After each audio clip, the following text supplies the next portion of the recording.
இன்றைக்கி லைவில் வந்துட்டு சௌந்தர்யா அவங்களோட பாயிண்ட்ஸ் டேபிளை போய் பார்த்துட்டு அவங்களுக்கு பாயிண்ட்ஸ் 9ம் 4ம் இருக்கும். அதை எடுத்து அதில் 9 பாயிண்ட்ஸ் எடுத்து ஜாக்லினுக்கும் 4 பாயிண்ட்ஸ் எடுத்து பவித்ராவுக்கும் ஒட்டி வைப்பாங்க.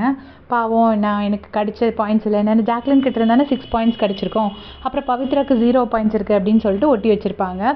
ஒட்டி வச்சுட்டு வருவாங்க. அதுக்கப்புறம் அதை அப்படியே விட்டுருவாங்க. கடைசி பார்த்தா ஸ்டோர் ரூமில் ஒரு லெட்டர் இருக்கும். சௌந்தர்யா போய் எடுப்பாங்க. எடுத்து பார்த்தா பிக் பாஸ் வந்து லெட்டர் என்ன எழுதியிருப்பாருன்னா, இந்த மாதிரி பாயிண்ட்ஸ் டேபிள் எல்லாம் மாற்றக்கூடாது, ஒழுங்காக இருக்கிறது மாதிரி பண்ணுங்க அப்படின்னு சொல்லியிருப்பாரு. நான் சௌந்தர்யா வைக்கும் போதே நினச்சேன், பரவாயில்லையே பிக் பாஸ் ஒன்றும் சொல்லலையே அப்படின்னு நான் நினச்சேன்.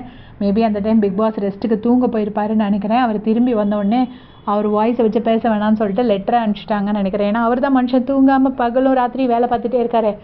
அவருக்கு ரெஸ்ட் எடுக்கிற டைம் வேணும்ல, அதனால் ரெஸ்ட்டில் இருந்திருப்பார் போல இருக்கு. ஸோ லெட்டரில் சொல்லிட்டாங்க.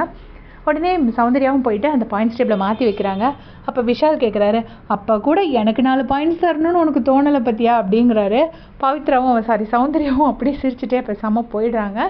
2 பேருக்கும் ஸ்ப்ளிட் பண்ணி வச்சுருப்பாங்க பாயிண்ட்ஸ் எல்லாம். 2 பேருக்கும்